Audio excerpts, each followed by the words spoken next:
मैं मौजूद हूँ बागपत विधानसभा में। आइए जानने की कोशिश करते हैं इस बार बागपत में किस पार्टी का वर्चस्व है।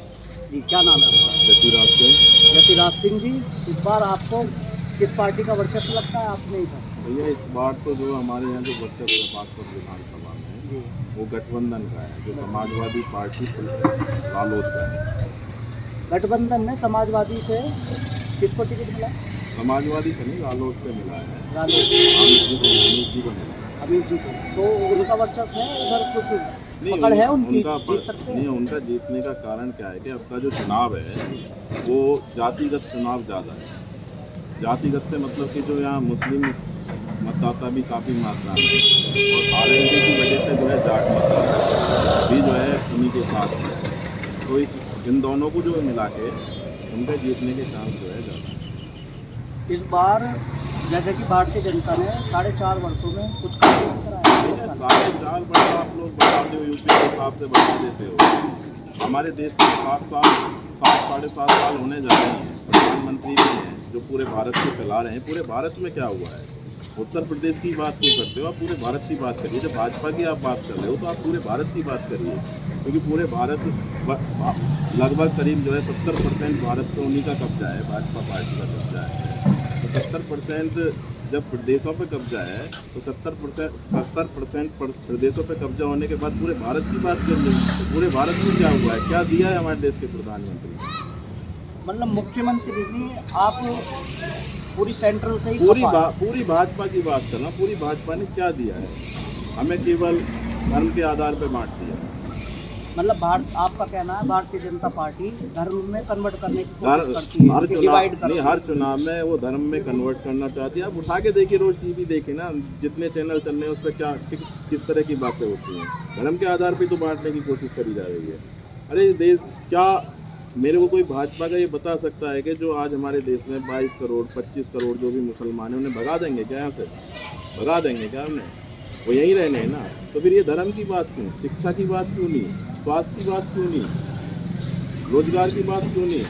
मतलब आपका कहना है बीजेपी पार्टी सिर्फ धर्म में बांटने की कोशिश करती है, शिक्षा कुछ नहीं करा हो तो आप बताओ कितनी यूनिवर्सिटी उत्तर प्रदेश में बनी? आप अगर उत्तर प्रदेश की बात कर रहे हो, 4.5 साल में शिक्षा के लिए क्या हुआ है? आप बागपत की थोड़ी कहीं बताइए कोई नया स्कूल, कोई नई व्यवस्था या कोई नया तरीका दिया हो शिक्षा के मामले में, तो बताइए आप। सड़कें बनाने का, सड़क बन रही है या बिक रही है? आप सड़क पे जितने किलोमीटर चलते हो आप टोल देते हो या नहीं देते हो? या आप तो निकल जाते हो, आप तो पत्रकार महोदय हो, आप तो निकल जाते हो। पत्रकारों का भी नहीं होता, आपका भी लगता है। तो आप ये बताइए, जब हम 1 किलोमीटर चलते हैं उसका भी टोल देते हैं, तो रोड हमारे कहाँ, भारत के नागरिकों के लिए रोड थोड़ी है। वो तो जो है जिनको बेच दिया, जो उस पर टोल वसूल रहे हैं उनके लिए। हम कोई गाड़ी खरीदते हैं 7-8 लाख रुपए की, तो कितना रोड टैक्स जमा होता है? गाड़ी के लिए जमा होता है, रोड बनाने के लिए जमा होता है ना। वो पैसा कहाँ जा रहा है? जब हमें रोड पे चलना है, टोल का पैसा देना है 1-1 किलोमीटर का, तो फिर हमसे रोड टैक्स क्यों लिया जा रहा है? आप बताओ मेरे को। मोदी जी ने जब नोटबंदी करी थी, कहा स्विस बैंक में हिंदुस्तान का सबसे ज़्यादा ब्लैक मनी आया कितना, हमें तो ये बताओ कि आया कितना? जितना पैसा देश का था उतना ही देश में पैसा इकट्ठा हो गया। फिर बाहर कहाँ था वो पैसा? वो स्विस बैंक वाला कहाँ गया? वो एक्स्ट्रा जो पैसा था उसके बारे में बता तो दो। मतलब आपका कहना है भारतीय जनता पार्टी सिर्फ जुमले की नहीं, झूठ बोलने वाली पार्टी है। सारा झूठ बोलते हैं, झूठ के अलावा उनके पास कुछ है नहीं।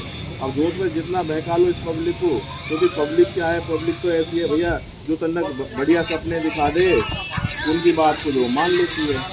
सपने दिखाओ, ये सपने बांटे जा रहे हैं, हकीकत कुछ नहीं है।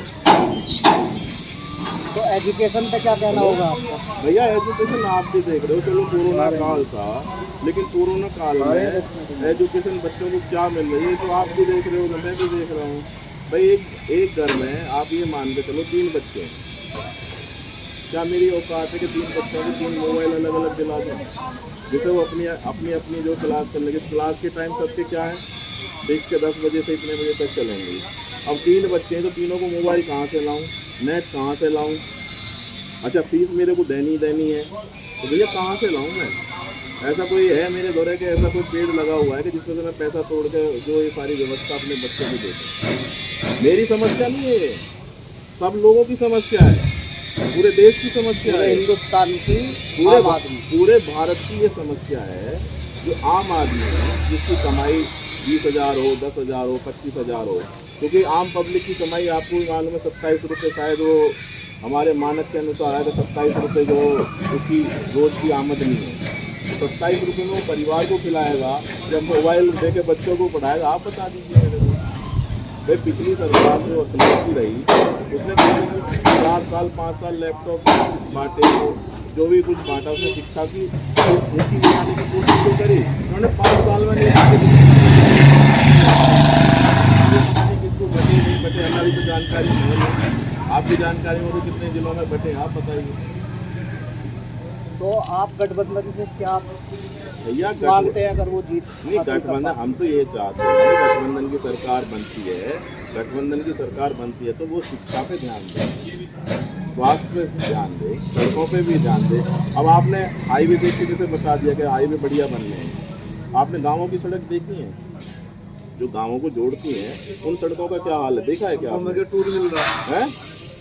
भाई जहाँ हमसे पैसा ले रहे हैं वो बढ़िया दे रहे, जहाँ हमसे पैसा नहीं ले रहे वहाँ टूटी पड़ी है। आप किसी भी काम में चलो, मेरे साथ चलो, मैं आपको घुमा देता हूँ, बोले सड़क जगह आप कहीं तक चलो जहाँ तक आप बोलते हो गाँव की कोई सड़क तुम्हें बढ़िया मिल जाए, शहर के अंदर की कोई सड़क बढ़िया मिल जाए।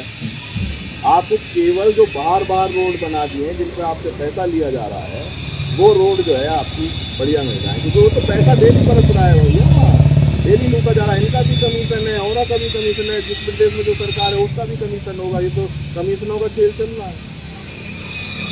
तो इस बार आपके इधर भारतीय जनता पार्टी का मुश्किल लग रहा है? मुश्किल क्या, बहुत बड़ा मुश्किल है उनके लिए, बहुत बड़ा खेल है उनके लिए। भैया कब तक हमें आप हिंदू मुस्लिम की चटनी खिलाओगे? तो आपके इधर जो पार्टी आएगी उसको आप कोई सीट देना चाहेंगे, इसलिए हम भारतीय जनता पार्टी को हटा रहे हैं और आपको ये भूल नहीं करनी। भाई मैंने 2014 में मोदी जी को वोट और उनका आकलन करने के बाद मैंने ये निकाला कि ये जो इस युवा पीढ़ी को बर्बाद करके जाएंगे।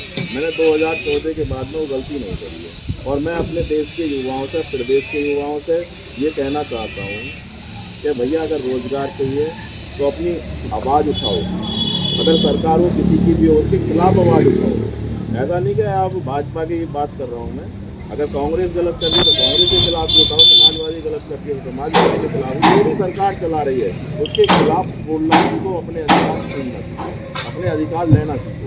भाई हम आज़ाद हैं, हमारे अधिकार जैसे वो वहाँ बन के बैठ गए, वहाँ किसने बनाए? हमने बनाए ना, तो हमारे अधिकारों की तो बने गई, आज़ाद जब तो बने हुए हैं ना।